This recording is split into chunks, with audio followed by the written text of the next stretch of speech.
You're listening to Al Pastor, the show that helps you love God, love your neighbor, and eat more tacos. I'm your host, Pastor Brian. Welcome to the show. Hey, friends, I want to welcome you back to another podcast. Today, we're going to be just spending a small amount of time in reflection, not a long podcast.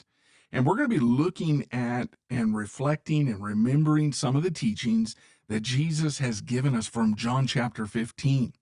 Now, we've already journeyed through these verses, and I hope that you've been along for the journey. As a church, the challenge is to listen to John 15 twice a day. So by now, you've listened to it 5 or 6 times.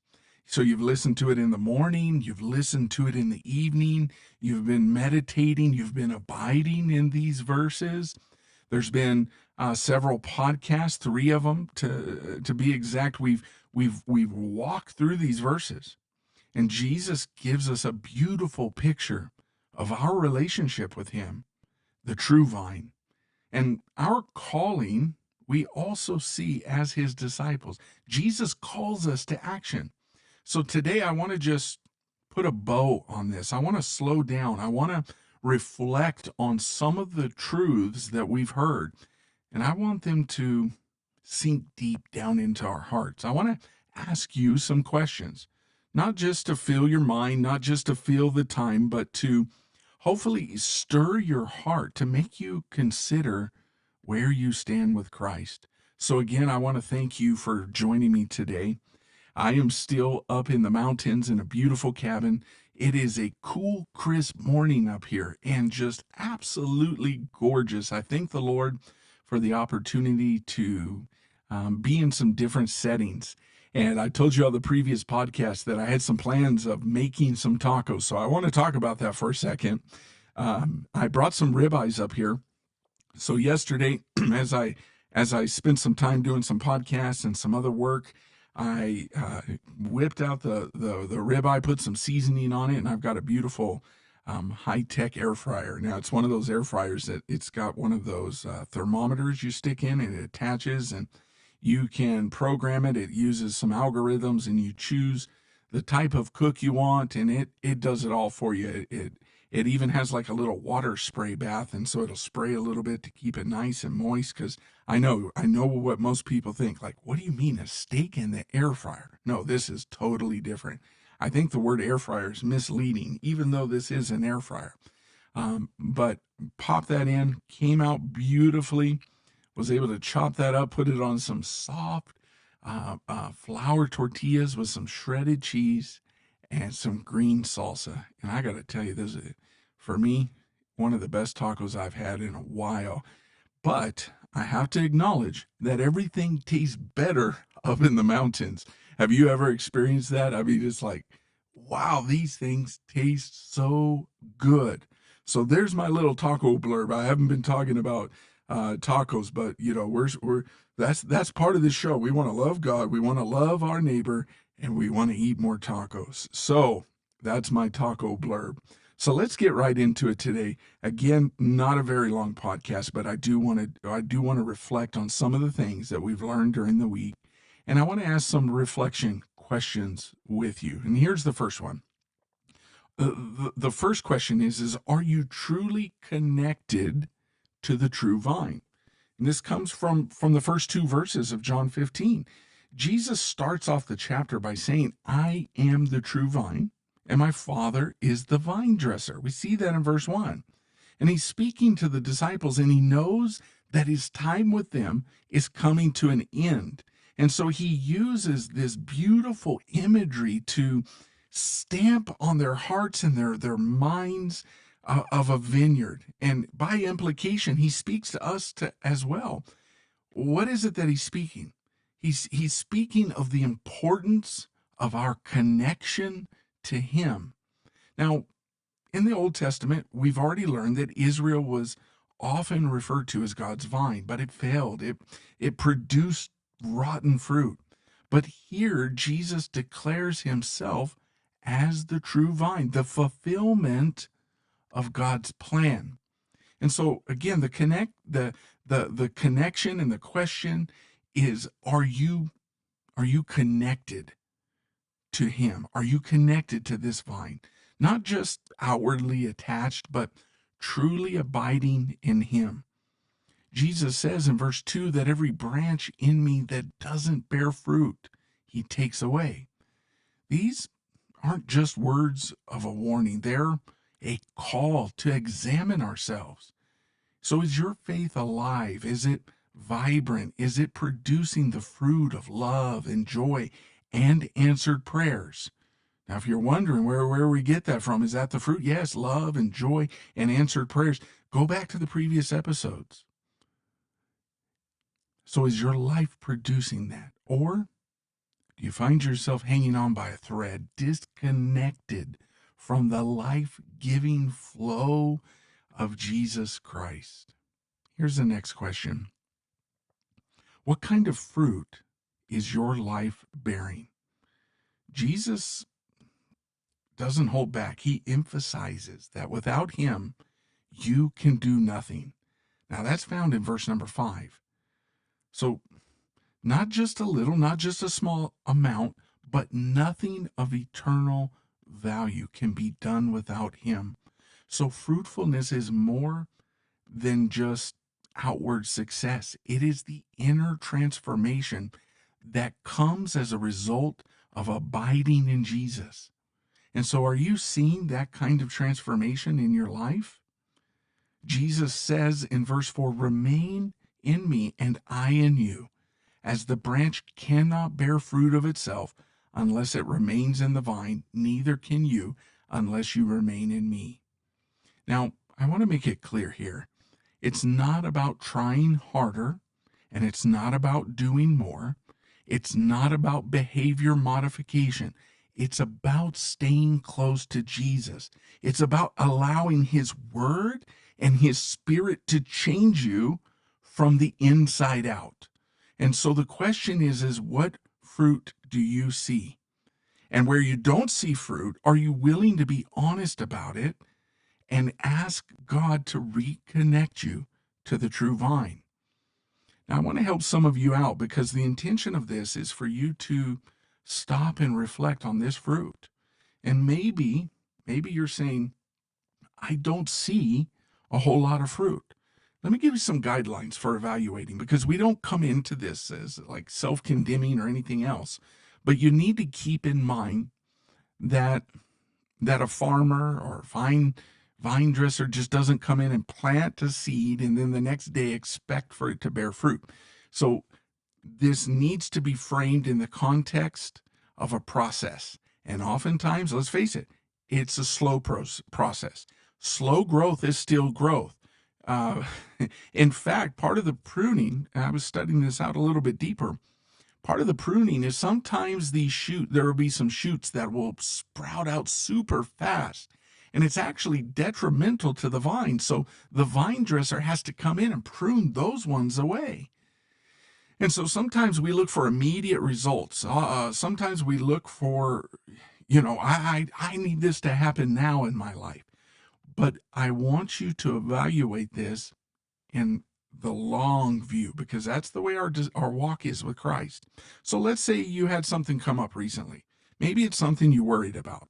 Maybe it was something that you could have reacted to or a response. There's a variety of different things. And how did you respond? What kind of fruit was produced? Maybe it was a major crisis, and maybe you got through it and it was like, you know what? A year ago, I might have worried about this way, way more.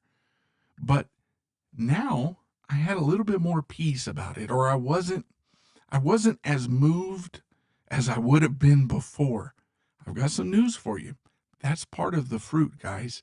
That means that you're not where you want to be, but you're certainly not where you were. Okay? So God works on us, and it is a process. So I want us to evaluate, what kind of fruit are we seeing? Are we seeing love and joy? Are we seeing God transform our hearts through answered prayers? And so let's be honest and let's evaluate, what kind of fruit is our life bearing? Here's the next one. How is God pruning you?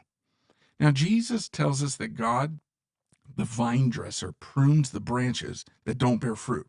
And the purpose of this is so that they could bear more fruit. Now, I think it's important to point out that who is the pruner? It is God. And sometimes we like to help God out, or we want to think, I'm going to prune that out of my life. Now, you certainly can do that. You can, if there's an area of your life that you've been struggling with, yeah, you need to take some action. But understand that it's God who does the pruning. And maybe you're in a season of pruning right now. And maybe God is cutting back parts of your life that you thought were secure. It's painful, but Jesus reminds us that this pruning is for our good. It is to make us fruitful. Jesus tells us in verse number 3 of John 15, he says, you're already clean because of the word which I have spoken to you. And so this is a beautiful assurance that he gives his disciples and to us that pruning has a purpose. And so when God prunes, or if God disciplines, the intention is not to harm us, but to shape us. And so what areas of your life is God pruning today? And are you giving him the freedom to do so? And instead of resisting that, because we often do, are you willing to just lay that down before him? Are you willing to just trust that he is preparing you for greater fruitfulness? So how's God pruning you? Here's the next one. Are you remaining in his love? This comes out of verses 9 and 10. Jesus commands, he says, if you keep my commands, you will abide in my love, just as I've kept my Father's commandments and abide in his love. Now, this abiding isn't passive. It's active, it's daily, it is intentional. It is choosing to obey, to stay close, to love as Christ loved. So do you find joy in obeying him, even if it's hard? Now, Jesus promises in verse 11, he says, these things I've spoken to you, that my joy may remain in you and that your joy may be full. Now, the joy, we've already learned this and we've covered this, is just a review and a recap. The joy that Jesus offers is not just a moment by moment type of happiness, something that comes and goes, but this joy is a deep, abiding joy that comes from a life fully surrendered to him. Are you living in that kind of joy today? Are you remaining in his love? Here's the next one. Do you love others as Christ has loved you? Now, in verses 12 and 13, Jesus says, this is my commandment, that you love one another as I have loved you. Now, the love that Jesus calls us to, it isn't a sentimental type of love. It is a sacrificial love. He laid down his life for us, and he calls us to lay our lives down for one another. Now, this is not always in some, grand gesture, and it's not always literally laying your life down, but it is in the daily acts of kindness and forgiveness and grace. So how are you showing this kind of love in your relationships? Is there someone that you're struggling to love? Now, Jesus doesn't ask us to feel love. He commands us to act lovingly. So where can you start today? Do you love others as Christ has loved you? Here's the next question. Are you ready? This is a tough one, I've got to admit. Are you ready to endure even in the face of the world's hatred? Now, Jesus gives a warning. He says in verse 18, if the world hates you, you know that it hated me before it hated you. Now, the world's hatred, the world's rejection, the world's gossip about you, it's not a sign of failure, but of faithfulness. And so are you willing to endure, to remain in Christ, even if it costs you something? Jesus doesn't hide the challenges. This is what I love about Jesus. He doesn't sugarcoat anything. He gives us truth. He tells us what's ahead, and then he prepares us for those things. But here's the good thing. He also promises that as we remain in him, we will bear fruit that lasts. So are you ready to endure despite rejection, despite hatred, in the face of the world's hatred? You know, today as we close, I just want you to consider where you stand with these questions. And regardless of where you're listening from, I'm going to put these questions in the description. Jesus doesn't just want followers who have checked a box and raised their hands and say, you know what, I believe in him. What does Jesus want? He wants disciples who remain in him, who bear fruit, who endure. And he doesn't leave us alone in this. He is with us every step of the way.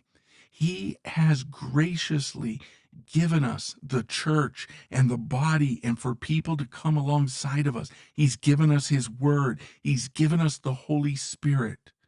And so it's not like we are just out here on our own, dropped off in the middle of the wilderness with nothing. And so today I want you to let these questions, these reflections, if you're away from him, I want them to help guide your heart back to him, to the true vine, and to let his life flow through you. I want to thank you for joining me today. We still got a couple of days here in John chapter 15. My prayer is that we would stay rooted, we would stay connected, and that we would continue to abide in Jesus, our source of life. Thank you for joining me today.